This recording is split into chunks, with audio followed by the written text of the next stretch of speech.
fazendo nas nossas vidas. Eu também, irmãos, estou muito feliz. O tema da ministração hoje, nessa manhã, é: tenha paciência quando estiver diante de um pecador. Quem aqui é pecador? Tenha paciência quando estiver diante do espelho também. Amém? Tenha paciência, porque todos nós erramos e lidamos todos os dias com pessoas que cometem erros. No Gálatas, eu vou pedir um pouco de paciência para vocês, que eu estou um pouco ruim da garganta, tá? Gálatas capítulo 5, versículo 22, um texto bem conhecido por nós. A Bíblia diz assim: mas o fruto do Espírito, ele é amor, ele é alegria e ele é paz. Ele é também longanimidade, ele é benignidade, ele é bondade, fidelidade, mansidão e domínio próprio. Contra essas coisas não há lei. Aqui tem 9 virtudes, meus irmãos, que todo cristão, que todo nascido de novo, que todo aquele que é filho de Cristo, herdeiro do trono da graça, precisa exercer. Todo aquele, para todos vocês que estão aqui, todos que nasceram de novo, precisam exercer estas 9 virtudes do Espírito. E olha que interessante, a Bíblia não diz frutos, ela fala 9 virtudes, mas ela se refere a um único fruto. É como se fosse um cacho de uvas ou uma mexerica. É uma fruta, é um fruto com vários gomos. Quem aqui vai numa feira? Quem aqui vai num sacolão e pede me dar um gomo de mexerica? Ninguém. Quem aqui vai numa feira e pede me dar um carocinho de uva? Ou você compra o cacho, ou você compra meio quilo, ou você compra 1 quilo, ou você compra uma dúzia do fruto. Mas você não pode abrir, comprar, usufruir de um só. E por que eu estou falando isso, irmãos? Porque assim, não tem como a gente ser uma pessoa amável, porque a Bíblia diz que nós temos que ter o fruto do Espírito. O fruto do Espírito é, qual é o primeiro? Eu não tenho como ser amável com as pessoas e em todo tempo eu ser uma pessoa irada. Eu não tenho como demonstrar aqui para vocês paciência, longanimidade, se dentro da minha casa eu não tenho domínio próprio. Há uma discrepância. É como o pastor Gabriel falou aqui: eu não tenho como honrar a Deus com a minha vida, eu não honro a Deus com as minhas finanças. Não são coisas desconexas, não são coisas desligadas. Ou eu honro com tudo que eu tenho, ou eu não estou honrando. Ou eu produzo essas 9 virtudes, ou eu não tenho o fruto do Espírito. Claro que nós estamos sendo aperfeiçoados. Eu não estou dizendo para você se culpar. Ah, eu sou uma pessoa nervosa. Ok, também fui. Mas a questão é, e às vezes sou, mas a questão é sujeitar o seu temperamento ao Espírito. Porque por nós não conseguimos dar ao outro amor. Por nós não ficamos felizes na tribulação. Por nós não temos paz interior, não produzimos a shalom de Deus, que essa paz, ela quer dizer que o cenário é um caos. O cenário é difícil, mas aqui dentro tem tranquilidade, porque sabemos quem é o dono da nossa vida. Por nós não conseguimos. Por nós não conseguimos ser pacientes, ser longânimos quando o outro erra. Porque o nosso intuito, o nosso instinto é apontar o dedo, é acusar, é mostrar os erros do outro. Por nós não conseguimos agir com bondade, benignidade com aqueles que não são tão bons para nós. Isso é fruto do Espírito, porque ser bom para quem é bom para você é fácil. Agora, ser bom para quem te prejudica, aí sim é bíblico, aí sim é pelo Espírito, porque a Bíblia diz: se o teu inimigo, ela não diz teu amigo, tiver fome, dê de comer, se ele tiver sede, dê de beber, porque você assim amontoará brasa sobre a cabeça do outro. Mas é sobre aquele que não é bom com você, é sobre aquele que fala mal de você, é sobre aquele que faz fofoca sobre você. Por nós não produzimos isso. Pelo Espírito é possível. Pelo Espírito é possível ter estas 9 virtudes. Então, como é que eu vou dizer que eu amo a Deus, que eu amo os meus irmãos, mas eu não tenho mansidão, mas eu respondo um insulto com outro insulto? Que amor é esse? Que tem aquela frase de: eu não levo desaforo para casa. Não foi isso que eu ensinei para mim, bateu, levou? Que amor é esse? A gente só está tendo um gomo da mexerica e não o fruto por completo, e não é isso que Jesus quer. Jesus, ele era manso, amém? Mas ele preferiu fazer a vontade de Deus ao invés de defender a sua honra. A gente vem ouvindo frequentemente aqui, irmãos, a gente não precisa ter respostas para tudo. Você não precisa responder com afronta a uma afronta. Jesus não foi assim. Pelo contrário, ele suportou o lado e no final ainda orou pelas pessoas que o colocaram na cruz. E nesta manhã eu quero falar sobre um gomo dessa mexerica, irmãos. Eu quero falar sobre uma característica desse fruto do Espírito que nós acabamos de ler.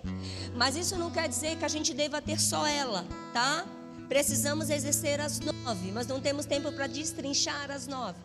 Mas eu quero falar sobre uma que Deus falou muito comigo ao meu coração, que é sobre a longanimidade. E eu quero começar falando sobre a longanimidade de Deus. Longanimidade é paciência, é um ânimo esticado, é um ânimo longo, é uma paciência que vai além da paciência humana. Longanimidade é você manter a calma, a paciência e a tolerância em situações difíceis. Ser longânimo quando a situação é difícil. Eu já falei, por nós não conseguimos. A gente quer desistir, porque a gente acha que não tem forças, porque a gente acha que acabou pra gente, a gente não tem mais estratégia. Mas quando produzimos pelo Espírito o fruto da longanimidade, a gente tem esperança, a gente tem paciência para passar por este momento. E também, irmãos, com pessoas difíceis. Eu me lembro de uma vez, quando eu entrei nesse ministério, cheguei para uma pessoa de Deus e eu vi essa pessoa muito paciente, né? Tratando as pessoas com muito amor, sabe? Muito calmo. E aí eu falei assim: como é que você consegue ter toda essa calma, toda essa paciência para lidar com as pessoas? Porque eu tenho uma pessoa da minha família que me tira do sério. Sabe, que toda vez que eu estou perto dela, ela consegue me irritar. Parece que ela consegue tirar a minha paz. Como é que o Senhor consegue? Aí a pessoa falou, só deu uma resposta para mim: Paula, pelo Espírito. Eu tinha acabado de entrar nessa igreja, irmãos. Sabe o que eu aprendi com a fala dessa pessoa e observando o comportamento dela, de como ela lidava com as pessoas? Não era essa pessoa, o meu parente, que me tirava a paciência. Eu que não tinha esse fruto. A culpa não era do outro, a culpa era minha, que não tinha longanimidade de entender a outra pessoa. E aí eu estou no processo ainda, tá, irmãos? Êxodo 34, versículo 6. A Bíblia diz assim, coloca por favor. E como prometera,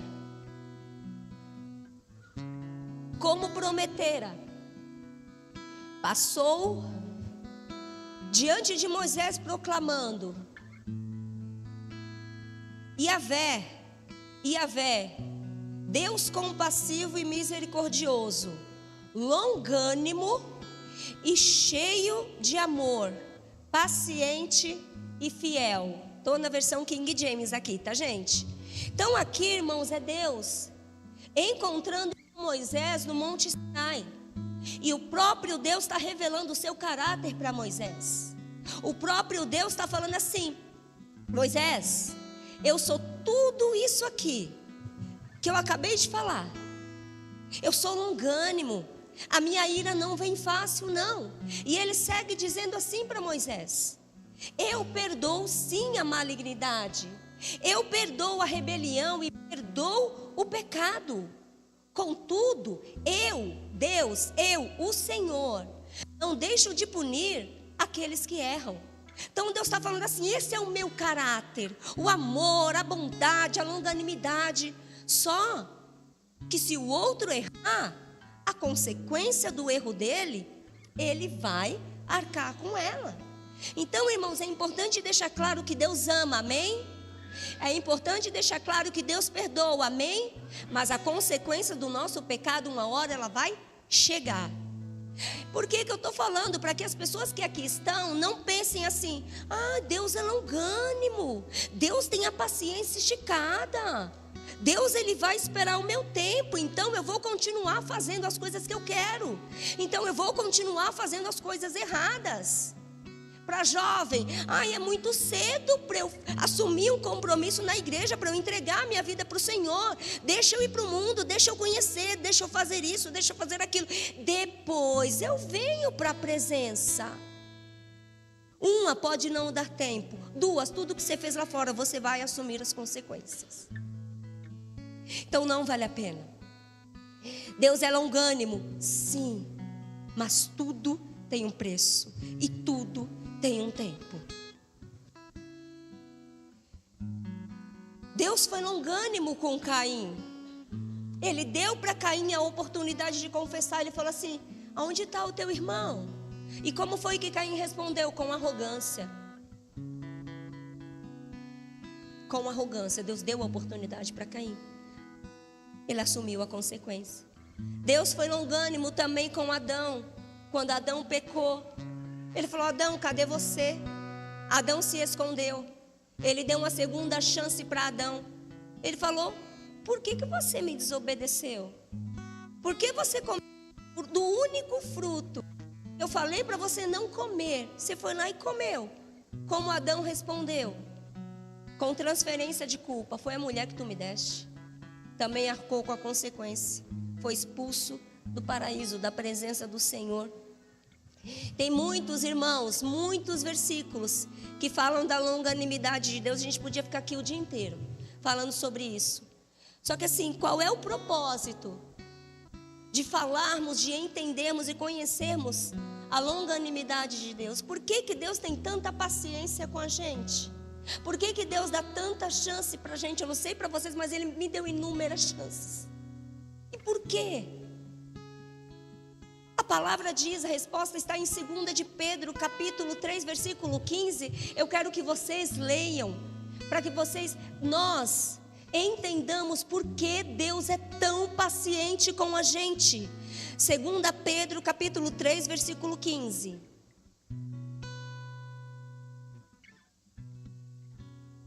Um, dois, três.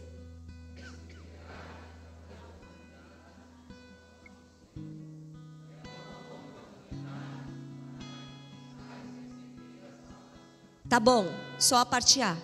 Então a longanimidade do Senhor é o que para nós? É uma oportunidade para que a gente receba a salvação.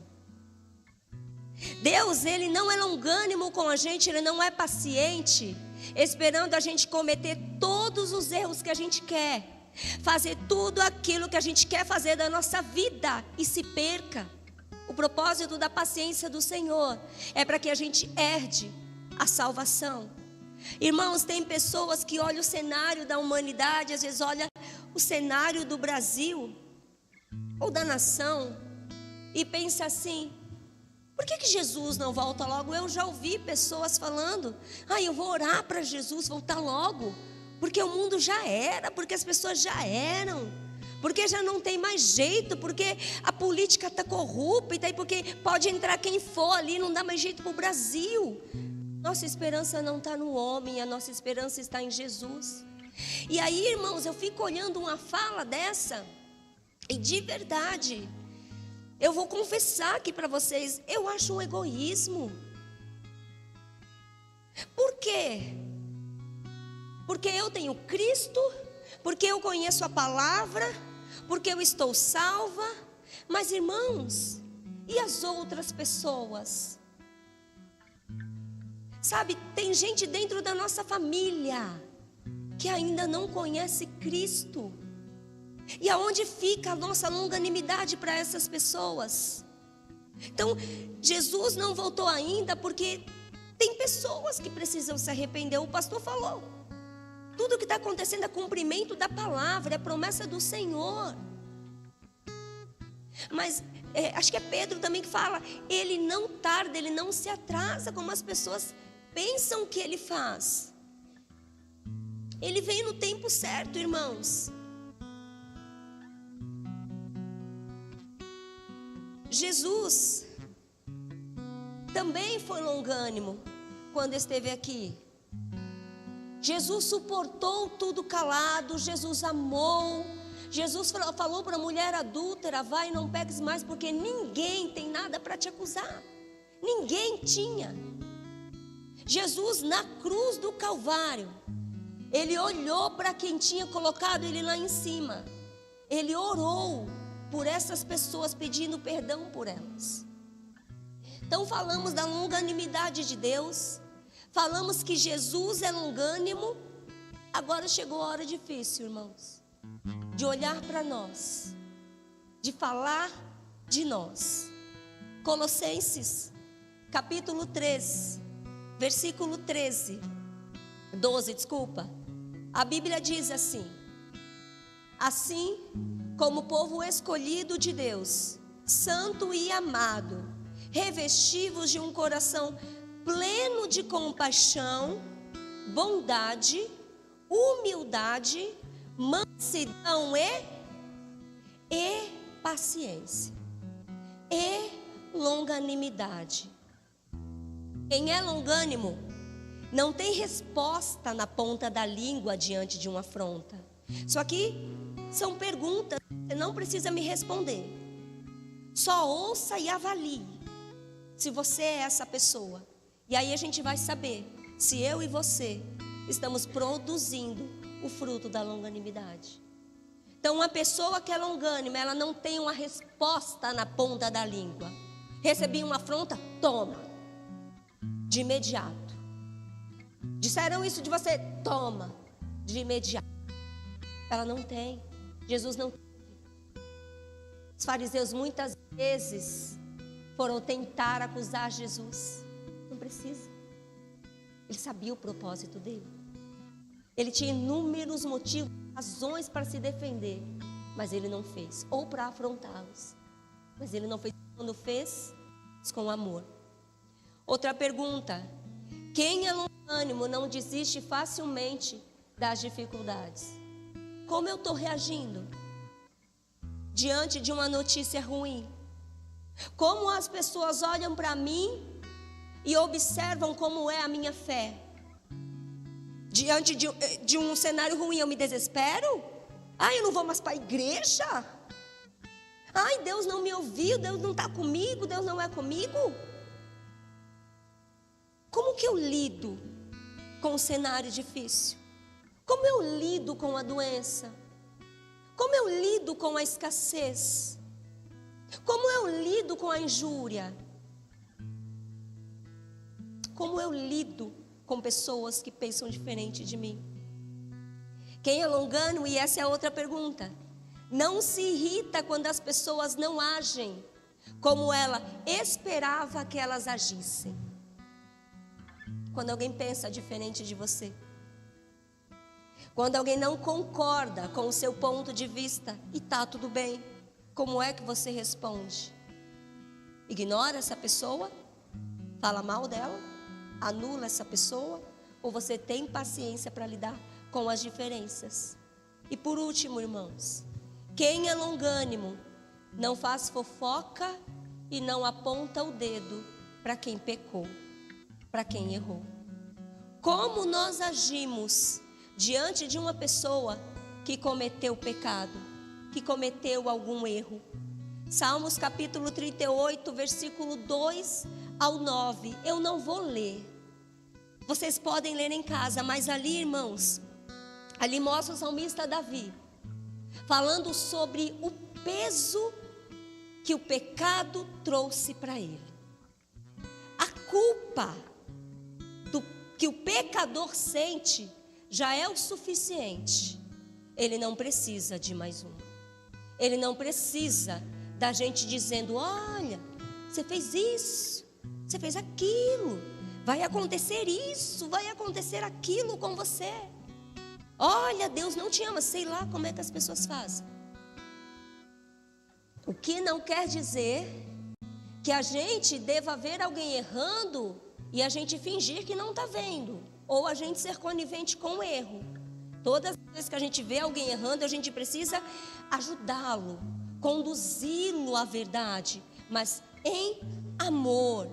Tiago capítulo 5, versículo 19 diz isso: queridos irmãos, se algum de vós se desviar da verdade e alguém o reconduzir a ela, lembrai-vos disto: quem ajudar um pecador a se arrepender do seu mau caminho, salvará da morte esta alma e contribuirá para o perdão de uma grande multidão de pecados. Então precisamos sim corrigir quem está no erro, mas em amor, não é apontando o dedo. Que tem uma frase que fala assim: se eu aponto o dedo para você, tem 4 para mim. E é a pura verdade. Quem sou eu para te acusar de algo que você fez? Eu posso não cometer o mesmo erro que você, mas eu cometo outros erros. Posso não ter a mesma fraqueza que você, mas eu tenho outras fraquezas, outras debilidades. Porque a gente quer, irmãos, que Deus seja paciente com a gente quer que Deus seja longânimo com a gente quer que Deus perdoe os nossos erros, mas muitas vezes nós não somos assim com o nosso irmão. Queremos que Deus seja com a gente, mas não queremos dar isto para as pessoas. Vocês lembram de Mateus 18? Também não vou ler, mas é um texto muito conhecido. Jesus ensinando para os discípulos sobre perdão e misericórdia. Ele conta a parábola daquele servo que devia 10.000 talentos. E ele pediu para que a pessoa para quem ele estava devendo o perdoasse, porque ele não tinha como pagar. E este homem, ele teve misericórdia, ele teve compaixão deste servo e perdoou esta dívida. Saindo daquele mesmo lugar, este servo que foi perdoado conhecia um homem que devia para ele menos, muito menos, era só 10 denários. E essa pessoa que devia para este homem que foi perdoado pediu perdão e falou as mesmas coisas. E disse: eu não tenho como te pagar, eu posso te pagar depois. Me perdoa, eu vou pagar, mas não tenho agora. E o que o servo que foi perdoado fez? Não teve compaixão e mandou prender aquele conservo. Ele tinha sido perdoado pelo seu patrão. Deu 3 passos ali na porta. Tinha uma pessoa que pediu perdão para ele. Ele não replicou esse perdão. Ele não replicou essa compaixão que o Senhor dele teve com ele. Irmão, se está na Bíblia, serve para nós. Quem eu sou? Eu sou o homem que perdoou, ou eu sou o servo que foi perdoado, mas se recusa a perdoar? Quem aqui já pecou alguma vez? Quem já errou? Um errinho que seja. Eu. Todos os dias, eu acho que eu estou acertando e quando eu vejo eu errei. Eu já fiz isso. Agora, quem aqui já desfrutou do amor, da misericórdia e do perdão de Deus? Todos os dias. Todos os dias eu sou alcançada por esse amor, por esse perdão, por essa misericórdia, senão eu não estaria aqui. E aí a pergunta que é o título: como é que nós olhamos para as pessoas que estão errando? Como é que eu olho para uma pessoa que tenta, mas não consegue sair do pecado? Como é que eu olho para uma pessoa que diz: eu não gostaria de fazer isso, mas eu não estou conseguindo? Sabe, o apóstolo Paulo fala: o bem que eu quero fazer eu não faço, mas o mal que eu não quero, quando eu penso, já o fiz. Como é que eu lido com essa pessoa que diz que está tentando, mas ela não consegue? Será que eu coloco mais acusação sobre ela?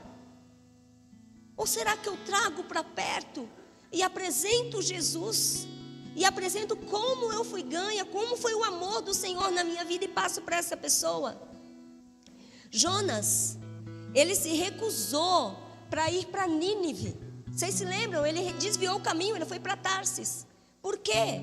Porque ele tinha desprezo pelos ninivitas, por eles serem inimigos de Israel. Ele tentou fugir do chamado, como a gente sabe, como a gente aprendeu? Sim, mas não é só sobre isso a história de Jonas, irmãos. Mais do que isso, ele achava que os ninivitas não eram dignos do arrependimento e do perdão de Deus. Jonas capítulo 4, versículo 1, coloca para mim, por favor.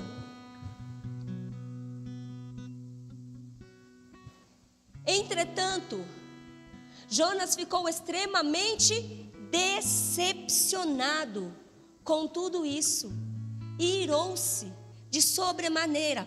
Peraí, por que Jonas se indignou? Por que Jonas ficou decepcionado? Vocês conhecem a história de Jonas? Ele pregou a palavra em Nínive, todos se arrependeram. Deus viu que as pessoas se arrependeram, que eles abandonaram os seus maus caminhos. Eles eram conhecidos por ser um povo violento, por ser um povo opressor. Mas eles se arrependeram, eles pediram perdão, jejuaram, abandonaram os maus caminhos e oraram ao Senhor. Deus atende a oração do povo e decide não mais destruir a cidade. Jonas, ao invés de ficar feliz, como é que ele se sente? Decepcionado com Deus. Jonas se rebela contra Deus. Peraí, mas a palavra não diz que a gente ama porque Deus nos amou primeiro? Jonas foi amado. A palavra não diz que na medida que nós perdoarmos, nós seremos perdoados? Jonas foi perdoado, foi livrado da morte. Estar na barriga do peixe foi um livramento da morte. Jonas teve uma segunda chance. E por que é que Jonas não amou e não perdoou os ninivitas, irmãos? Vamos nos colocar no lugar de Jonas. Porque muitas vezes não amamos, não perdoamos, não temos paciência, longanimidade com aqueles que erram. Aqui Jonas limitou a longanimidade de Deus só para Israel. Ele achou que o amor, que a misericórdia, que a longanimidade de Deus era só para o povo dele, não era para os ninivitas. Ninivitas eram maus. Será que é só Jonas? Ou será que é Paulo? Ou será que é alguns aqui também? Deus é o Deus da minha casa, Deus é o Deus da minha família, mas a comunidade não é digna de receber esse Deus. A comunidade não é digna de receber este perdão. As pessoas que infelizmente passaram o sábado usando drogas não são dignas de receber essa compaixão. Será que é só Jonas, irmãos? Tem gente que acha que o perdão de Deus é só para ele. E assim como Jonas não quer dar para os ninivitas, não quer dar para outras pessoas. Versículo 2, por favor. Jonas, ele ora jogando na cara de Deus. Sabe, meio que assim, eu vou parafrasear, mas o versículo está aqui para vocês conferirem. É meio que assim, tá vendo, Deus? É por causa disso que eu não te obedeci, justificando. Foi por causa disso que eu fui para Tarsis ao invés de ir para Nínive quando o Senhor mandou. Porque eu sei, Deus, que o Senhor é misericordioso, eu sei que o Senhor é longânimo, eu sei que o Senhor ameaça castigar, mas depois o Senhor se arrepende. Olha o que Jonas faz, irmãos. Parece 2 filhos. Eu vou falar aqui para quem tem 2 filhos, quem tem mais de 2 filhos vai me entender. Teve um dia que o Miguel, meu filho, ele estava me irritando tanto, que eu fui corrigi-lo com a vara, que eu fui corrigi-lo com o chinelo. E aí, corri para cima dele para pegar o Miguel. Quando o Miguel chegou na porta da sala, a porta estava trancada, ele não tinha saída. E estava eu lá, enfurecida, e vou pegar o Miguel. E aí a Pietra e o Webster no outro quarto. E aí eu com o chinelo na mão para pegar o Miguel fez exatamente assim, irmãos. Não, mamãe, me perdoa. Não, mamãe, me desculpa. Aí na hora que eu vi aquela cena, eu comecei a dar risada. O Miguel começou a dar risada também, e a gente riu e a gente se abraçou. Aí de repente vem a minha filha mais velha, e ela chegou para mim e falou assim: mãe, você já amoleceu de novo? Foi engraçado, irmãos. Mas eu estou contando isso para vocês para explicar que eu sou pecadora. Não há amor em mim. Se eu produzo amor é pelo Espírito. Não há bondade em mim. Se eu produzo é pelo Espírito. Eu não sou uma pessoa boa. Não há nada de bom em mim se tiver Cristo.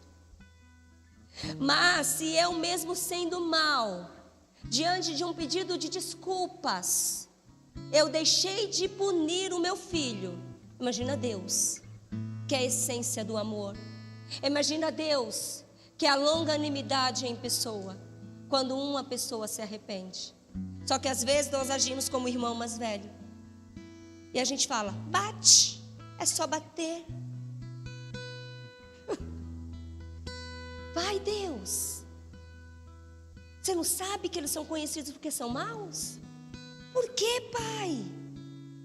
Por que o Senhor não castiga tal pessoa? Então, às vezes, irmãos, a gente quer o perdão de Deus. Me perdoa? Deus, eu estou arrependida do que eu fiz. Mas sobre o outro eu oro: Deus, opera a tua justiça. Deus, que a tua mão pese sobre ele. Mas para mim, Deus, que eu possa ser alcançada pelo teu perdão e pelo teu amor. Jonas, ele segue pedindo para Deus para morrer. Olha que ponto, irmãos. Porque ele está muito enfurecido, porque ele está com muita raiva. E ele pede para morrer. E aí ele sai dali da presença do Senhor. Rihanna, ministra comigo. Bora lá. Jonas sai da presença do Senhor. E aí ele vai e arma uma tenda para ele. Sabe o filho emburrado de novo? Que o pai fala e ele não quer ouvir. E ele sai batendo o pé e bate a porta do quarto e fica lá sozinho. Jonas fez isso. Falei assim: eu vou sentar aqui debaixo dessa tenda, eu vou olhar para ver o que vai acontecer com Nínive. Não posso fazer nada mesmo, já que meu pai não me ouviu, deixa eu ver o que ele vai fazer. E aí Jonas faz isso, mas Deus é bom. Deus é justo. Deus é bom. Corrige em amor. Ensina com amor. E aí o que Deus faz, irmãos? Deus faz crescer uma planta, uma mamoneira, para dar sombra para Jonas diante daquele sol escaldante. E a palavra diz que por causa daquela planta, daquela sombra, Jonas fica muito alegre. Então assim, estava muito sol, estava difícil para Jonas, ele estava com raiva. E mesmo assim Deus fala assim: eu amo esse meu filho, vou colocar uma planta. Da mesma maneira Elias, quando saiu, Deus enviou corvos para alimentá-lo. Deus dá um jeito de dar o melhor para nós, sempre ensinando, sempre com propósito. Deus fez crescer aquela planta. Jonas estava com raiva. Por causa da sombra, Jonas ficou alegre. Mas Deus ensina, amém? Dia seguinte, Deus mandou um verme. Esse verme foi até a planta, secou a planta todinha e a planta murchou. A planta secou. E aí de novo o sol volta a bater na cabeça de Jonas. Aquele sol volta a pelar na cabeça de Jonas. Sabe o que ele faz de novo, irmãos? De novo. Jonas fala assim, ele olha o sol: era melhor morrer. Estou parafraseando. Era muito melhor que eu não estivesse aqui. Eu preferia morrer.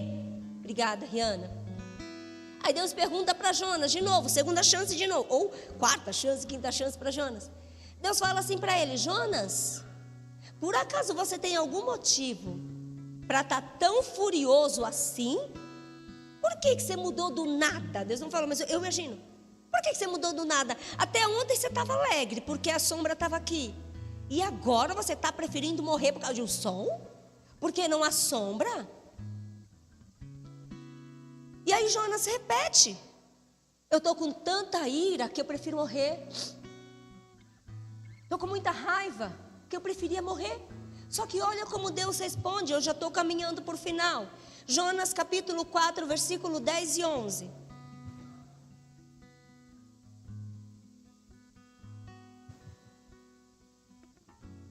Diz assim: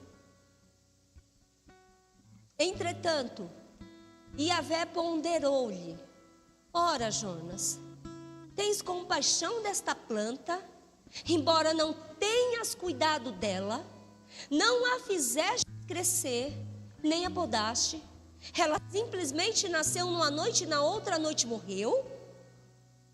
11. Por outro lado, Nínive tem mais de 120 mil seres humanos que não sabem nem discernir entre a mão direita e a esquerda, tampouco entre o bem e o mal, além de muitos animais inocentes.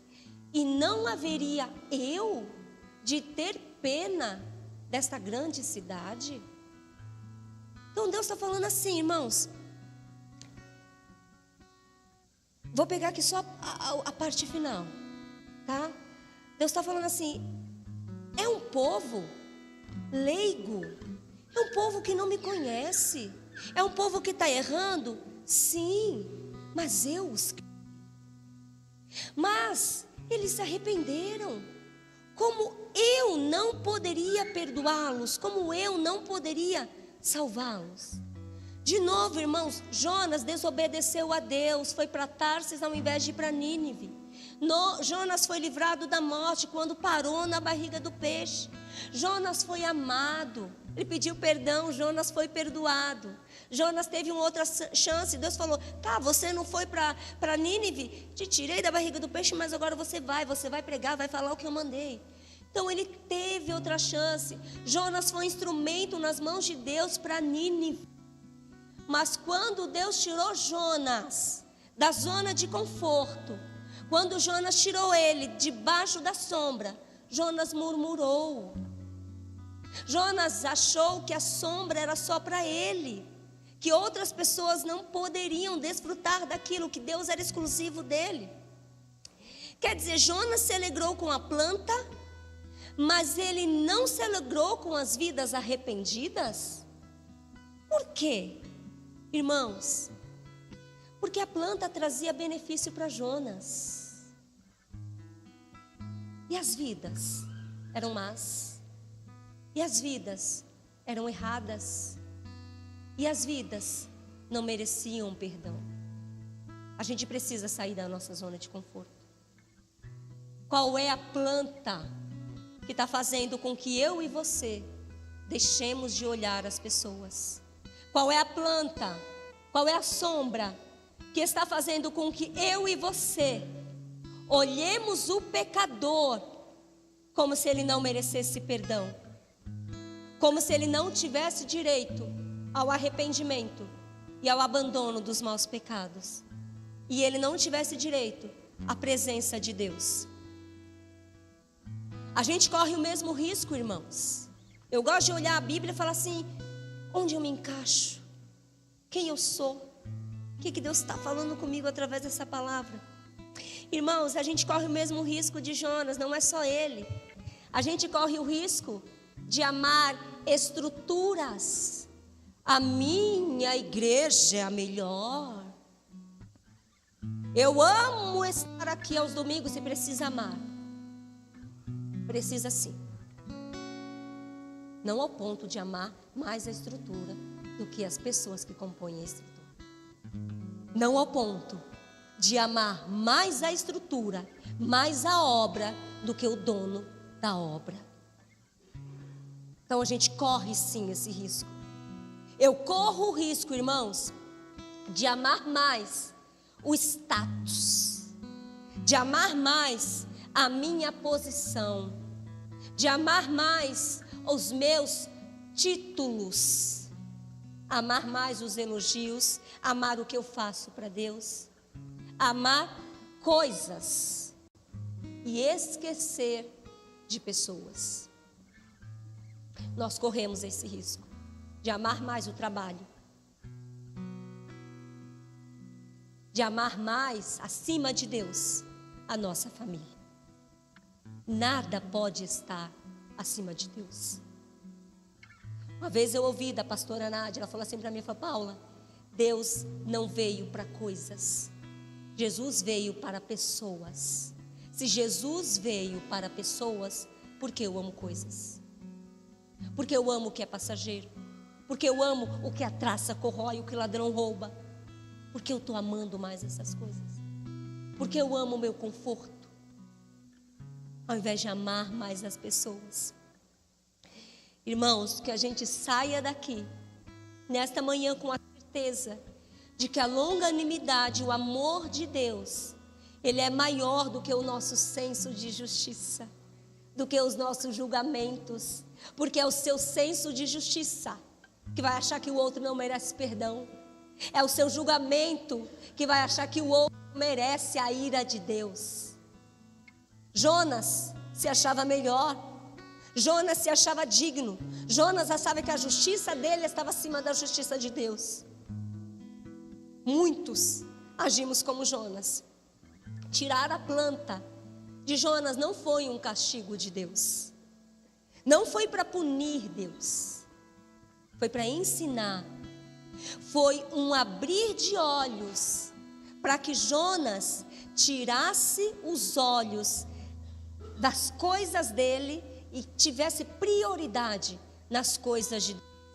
Irmãos, o mundo está tão intolerante que as pessoas, que se as ideias se divergem, já abre espaço para o ódio, já abre espaço para a ira. A gente viu recentemente, por causa de política, por causa de opiniões diferentes, um matando o outro, irmãos. O ódio, o que o ódio faz com as pessoas? O senso de justiça, de que eu estou certo e você está errado, e aí eu vou corrigir com a força do meu braço, e eu vou corrigir com a minha justiça, e nós não somos justos. Diante de uma pessoa que erra, quem sou eu para achar que eu sou melhor? Quem é a Paula para achar que ela erra menos do que a Renata? Quem é a Paula para achar que erra menos que o Webster ou menos que qualquer um de vocês? Eu não sou ninguém, irmãos. Paulo ele fala para Timóteo no capítulo 1: Cristo veio ao mundo para salvar os pecadores, do qual eu sou o pior. Paulo fala para um discípulo: Jesus veio para pessoas, Jesus veio para os errados, Jesus veio para aquele que está errando, para aquele que está cometendo pecado, para que ele se arrependa. Jesus veio para mim, e de todos esses eu sou o pior, eu sou o pior pecador. Então, irmãos, quando a gente estiver diante de uma pessoa que errou, é exatamente isso que precisa estar no nosso coração. Eu não sou melhor do que ele, eu não sou melhor do que ela. Precisamos ter paciência quando uma pessoa erra. Por quê? Nós fomos alcançados, amém?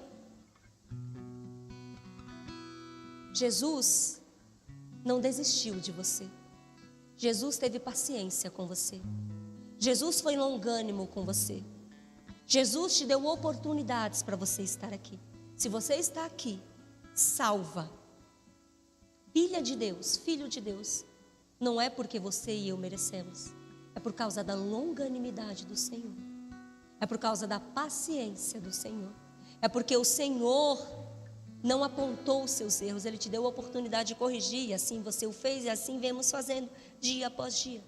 Mas Jesus não desistiu de nós, e essa tem sido uma das minhas orações. Obrigada, Jesus, por não desistir de mim, porque se fosse eu, já teria desistido de mim mesmo.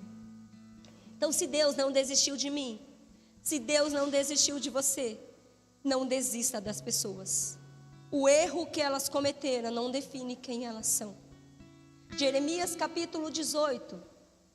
Vocês lembram do profeta descendo à casa do oleiro? E nós somos barro nas mãos do oleiro, amém? O vaso que esse homem estava produzindo, Jeremias, olha, ele está ali moldando e ele se estraga, ele amolece, ele perde o formato. Assim como nós estamos no caminho do Senhor, a gente vem todos os domingos, ministramos casas de paz, amamos a Deus, mas erramos, tropeçamos, cometemos alguns deslizes. Só que o oleiro de Jeremias 18 não jogou aquele barro fora. Ele não deixou no cantinho da sala como algo imprestável, inutilizável. Ele não desistiu do vaso, pelo contrário. Ele pegou, moldou e deu um formato, fez um vaso novo. Se nós somos barro nas mãos do oleiro, da mesma maneira Deus faz com a gente. Você perde formato, você erra, mas Deus não te joga para escanteio, não. Deus pega, Deus molda, Deus trata, Deus limpa, e Deus faz de você o formato que Ele quer. Mesmo, irmão, quando alguém falha em cumprir o seu propósito, Deus não desiste dessa pessoa. Nós é que desistimos de Deus, mas Deus não desiste da gente. Por mais amolecido, por mais fora de forma que a gente esteja, Deus não desiste de uma ovelha. Deus não desiste de um filho. Quando você vir alguém errando, irmãos, alimente essa pessoa com o fruto do Espírito que você possui. Ame essa pessoa. Amor em nós, amém, pelo Espírito? Amém? Haja com mansidão sobre a vida dessa pessoa. Haja com bondade sobre a pessoa que errou. E tenha longanimidade, irmãos. Aqui a longanimidade é: respeite o processo de maturidade de fé dessa pessoa. Não queira que ela seja tão perfeita como você. Não espere que ela esteja no mesmo nível de fé que você. Somos pessoas diferentes. Estamos caminhando em cada um dá o seu passo. Olhe as pessoas pela ótica de Cristo. Olhe as pessoas olhando para a transformação que Cristo fez em você. Olhe para as pessoas olhando o perdão de Deus que te alcançou. Olhe para as pessoas e lembre da misericórdia que Deus teve com você quando você errou. Olhe para as pessoas se lembrando de como você era antes de Cristo te encontrar, e olhe quem você é hoje. Olhe para as pessoas lembrando do amor de Cristo por você. E aí a gente vai conseguir produzir o fruto do Espírito na vida dessas pessoas. Mas não desista. Não diga: essa pessoa não tem jeito. Porque ela tem, porque você e eu tivemos. Não desista das pessoas, pelo contrário, seja um instrumento de Deus para que esta pessoa venha para Cristo completamente, para que esta pessoa tenha paciência com ela mesma, porque, irmãos, é o que eu falei do salmista: o peso do pecado já é o suficiente. A culpa, ele chega a dizer que ele está enfermo. Não precisamos colocar mais peso nas pessoas, pelo contrário. Eu ouvi recentemente uma pessoa falando: minha filha cometeu tal erro.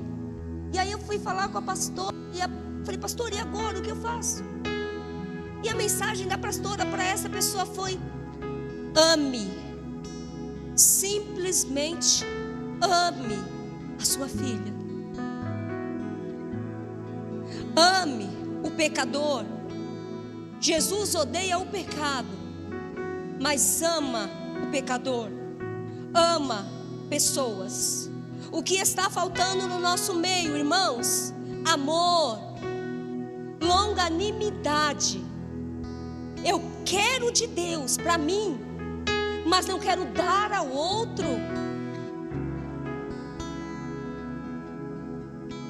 É isso que está faltando. Se coloque de pé, por favor, ministério de louvor. Mas não abra mão de pessoas difíceis. Não abra mão de pessoas que erram. Eu me lembro uma vez, eu já falei aqui uma vez, quando eu era adolescente, quando eu dava problemas para minha mãe toda noite penteava meu cabelo e fazia trança e me tratava com amor. As minhas irmãs perguntavam: por que você faz isso com a Paulinha, mãe? Ela te responde, ela faz isso, ela faz aquilo. E minha mãe falava: não se amansa cavalo bravo batendo nele. É o amor que transforma, é o amor que constrange, é o amor que faz com que as pessoas venham para Cristo. O amor que flui de você, não de você, mas do Espírito através de você. Vamos amar as pessoas e não as coisas, irmãos. Cuidar das coisas que são do Senhor, cuidar do trabalho, cuidar da casa, mas não se deixe ser usado por estas coisas. Use, o pastor uma vez falou, use as coisas, não deixe que elas te usem. Ame pessoas, não desista.